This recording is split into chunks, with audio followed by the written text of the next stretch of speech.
Bonjour à tous, mon nom est François Letarte et bienvenue sur ma chaîne JDRD30, une chaîne consacrée aux jeux de rôle sur table.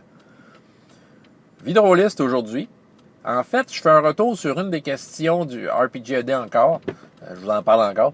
Mais c'est parce qu'il y a une des questions que la réponse, finalement, je suis pas satisfait de ce que j'ai répondu. Parce que j'ai trouvé par après que j'avais une meilleure réponse à donner. Le numéro de la question, je m'en souviens pas, mais la question, c'était le jeu qui m'a apporté le plus de défis, mais qui m'a en même temps m'a apporté le plus dans ma vie de maître de jeu. De toute façon, le titre, c'est la question encore. Donc, j'ai trouvé une meilleure réponse. Là, ma réponse officielle de RPGAD, c'était Donjons et Dragons 3e édition. Puis, mes explications, tout est valable là, dans la vidéo. Je vous dirais que le bout qui est pas valable, c'est le bout le plus, OK? Le plus, le jeu le plus, OK? Ben, c'était pas lui le plus. J'ai passé par après, puis j'ai découvert. Le jeu qui m'a été le plus gros défi à apprendre, et qui m'a apporté le plus dans ma vie de rôliste, ça a été Metamorphosis Alpha. Oui, Metamorphosis Alpha, en fait, ça a été un choc. Ce jeu-là, je veux dire, aussitôt que j'en ai entendu parler qu'il existait ce jeu-là, dans les années 80, j'ai entendu parler que le premier jeu de science-fiction qui a jamais été publié était Metamorphosis Alpha. Puis je voyais, tu sais, j'avais une photo de la couverture qui est complètement old school, là, puis je me suis dit, faut que je joue à ce jeu-là, un jour. C'est sûr qu'avant Internet, tout ça, trouver le livre, c'était impossible.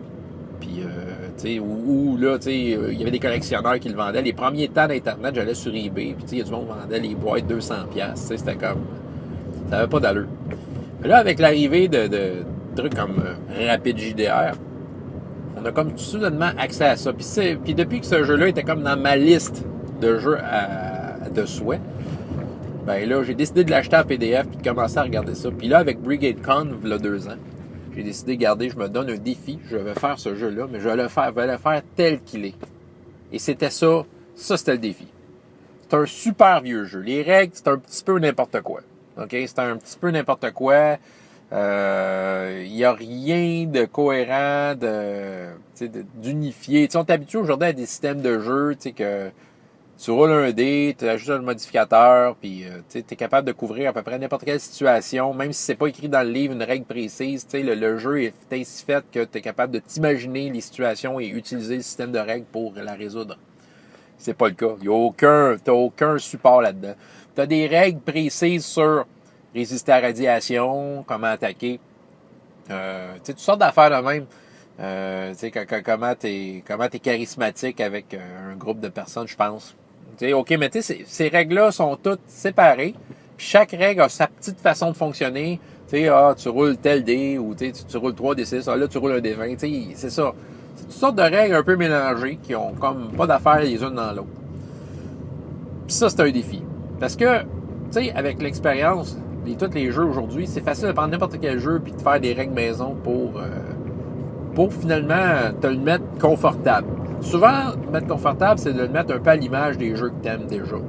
Mais je me suis dit non, je vais résister à la tentation. C'était trop facile de faire un petit système facile pour comme... je dis non, on va le faire comme qui est dans le livre. Puis j'ai monté cette aventure-là. C'était l'aventure du livre, la première. Je l'ai faite 3-4 fois, en fait, ce jeu-là. J'ai joué 3-4 fois. Puis je peux vous dire que ça a été un gros défi. Parce que pour mener à bien une partie de ce jeu-là, faut que tu puises loin dans tes ressources de maître de jeu. T'as pas le choix. T'es tout seul devant pas de règles. ou des règles qui vont apparaître à des moments précis. Parce que ces règles-là, ils apparaissaient pour des moments précis, des moments critiques et précis. C'est ça. Fait que là, fallait que bon, c'était au niveau de la narration, fallait que ça soit très bien décrit. Les joueurs, fallait qu'ils décrivent bien ce qu'ils font. Fallait que mes conséquences ne semblent pas trop arbitraires. C'est sûr qu'il y aurait de l'arbitraire, mais d'essayer de résister à la tentation de tout décider. Fallait comme que je sois conséquent.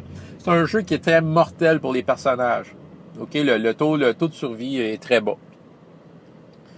En fait, là, je pense que dans toutes les parties que j'ai faites, j'ai tué 2 personnages au moins, là, en 4 parties, là, fait que, puis, encore là, c'est parce que c'était des petites aventures, parce que les aventures auraient pu se poursuivre, puis j'aurais eu plus de morts, vraiment.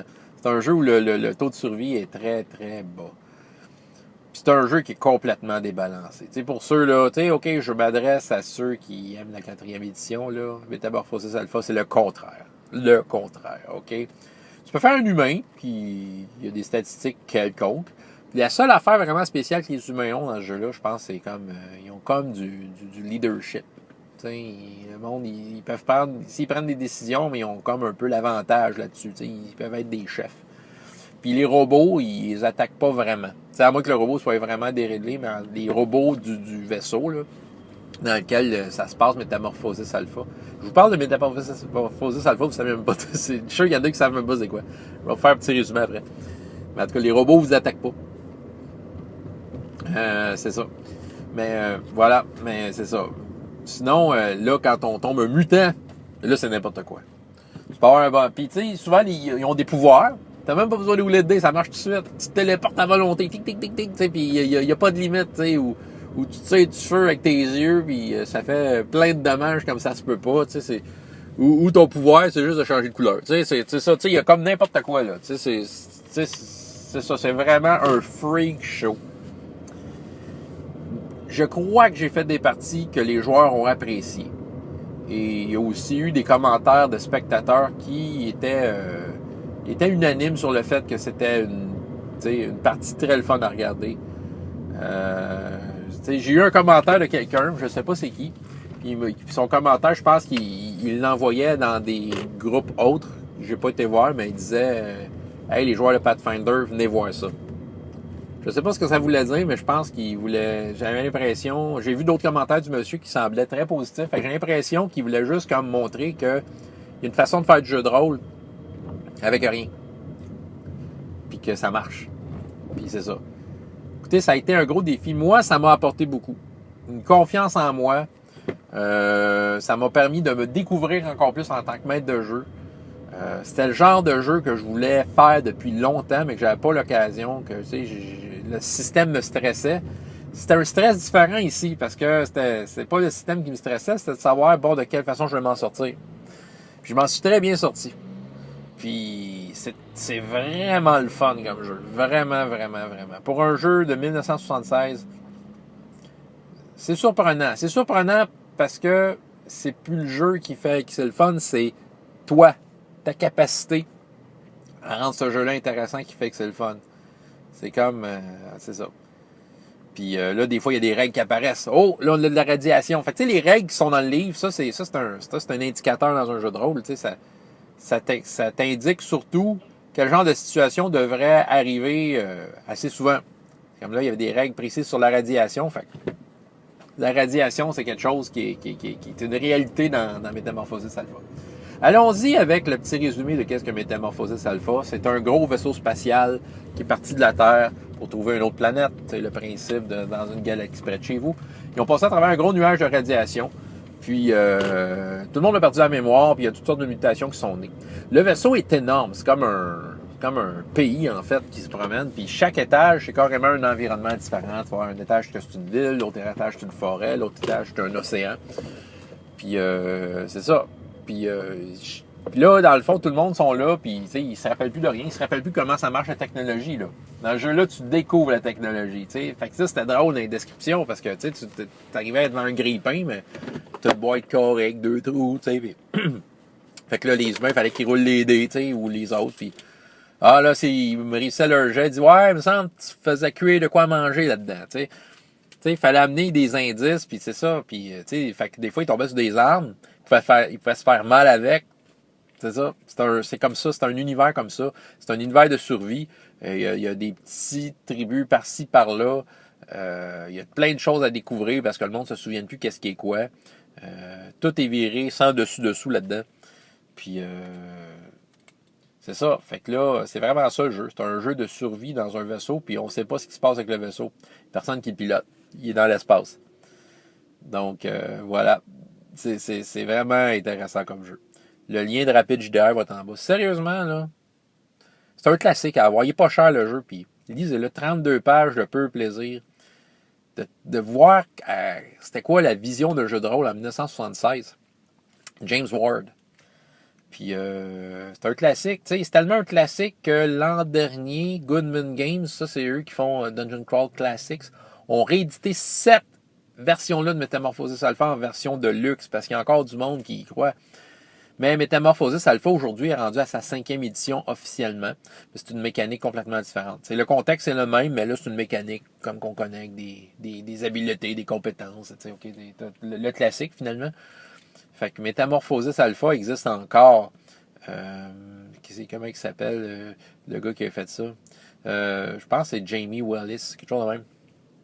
Mais l'original, c'est ça. Puis pour moi, l'original a été le jeu qui m'a apporté le plus grand défi, mais qui m'a apporté le plus dans ma vie de rôliste. Aujourd'hui, les leçons que j'ai apprises de ce jeu-là, je les applique à toutes mes parties, puis j'ai l'impression que ça a contribué à ce que ça soit meilleur. Ouais, c'était comme un des boosts que j'avais besoin. Je vous ai parlé de Damn Good D&D là, dans une de mes vidéos, mais ça, puis Metamorphosis Alpha, puis voilà, tu sais, c'est comme deux choses qui m'ont vraiment ouvert les yeux, puis juste réaffirmer ce que je voulais vraiment être dans ma vie de rôliste, quand je suis maître de jeu, le genre de prestance que je voulais donner autour de la table, puis le genre d'effet que je voulais amener. Puis un peu ma relation face au système de règles, puis ma relation face aux joueurs. T'sais. Ça m'a comme repositionné à l'endroit où je voulais être. C'est ça. Fait que ma vraie réponse, c'est celle-là. Metamorphosis Alpha. Allez tous vous acheter ça. Là. Vous allez capoter. François Letard, JDR des 30. Et jusqu'à la prochaine fois, ayez autant de plaisir dans la vie que dans les jeux. Au revoir.